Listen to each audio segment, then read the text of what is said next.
Hello everyone, myself Professor Preeti Brahmane. Here I am going to explain you theory of computation concept. Our first concept is finite automata. Finite automata can be classified into two types.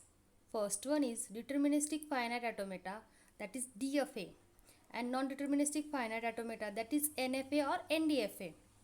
Now first we will see about deterministic finite automata.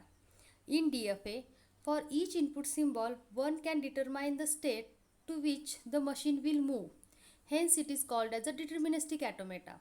As it has a finite number of states, the machine is called deterministic finite machine or deterministic finite automata.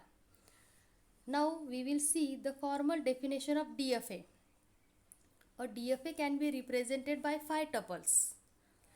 These are capital Q, summation, del, Q naught and F, where capital Q is the finite set of states. Summation is the input symbol or called as alphabet. Del is the transition function, that is Q cross summation goes to Q, and Q naught is the initial state from where any input is processed and which will belong to the states.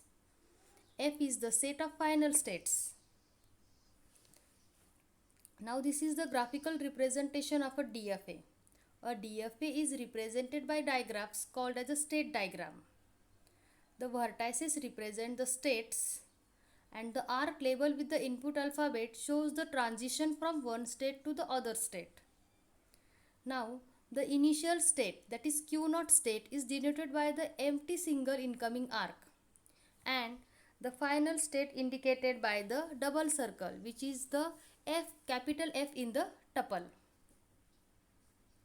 Now this is the example of DFA, which with the input 0, 1, which will accept the all strings ending with 0.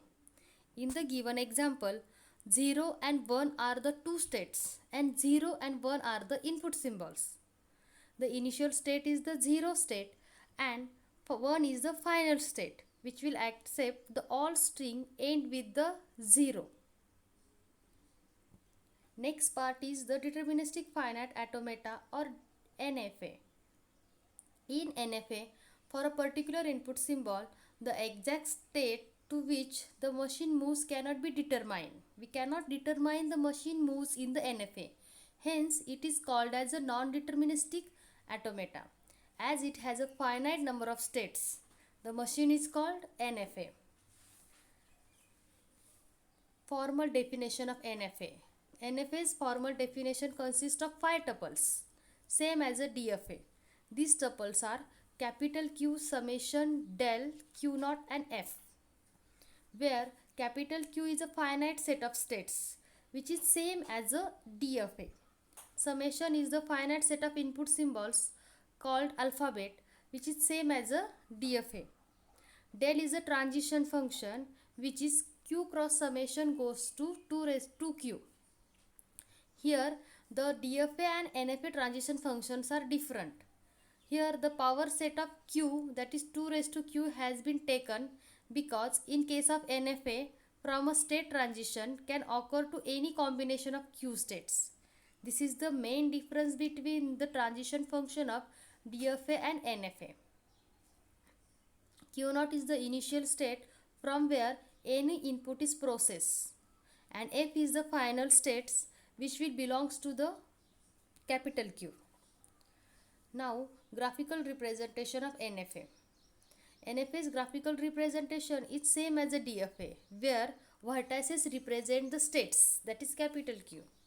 Arc labeled with the input alphabet shows the transition from one state to another state. The initial state is denoted by empty single incoming arc, and final state is indicated by the double circles.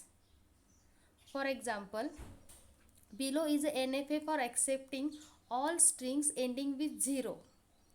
Whichever we have shown in already, that is DFA. This is the NFA, where 0 is the initial state and 1 is the final state. And this NFA is also accepting the all string which will end with the 0. Now these are DFAs and NFA. Thank you, students.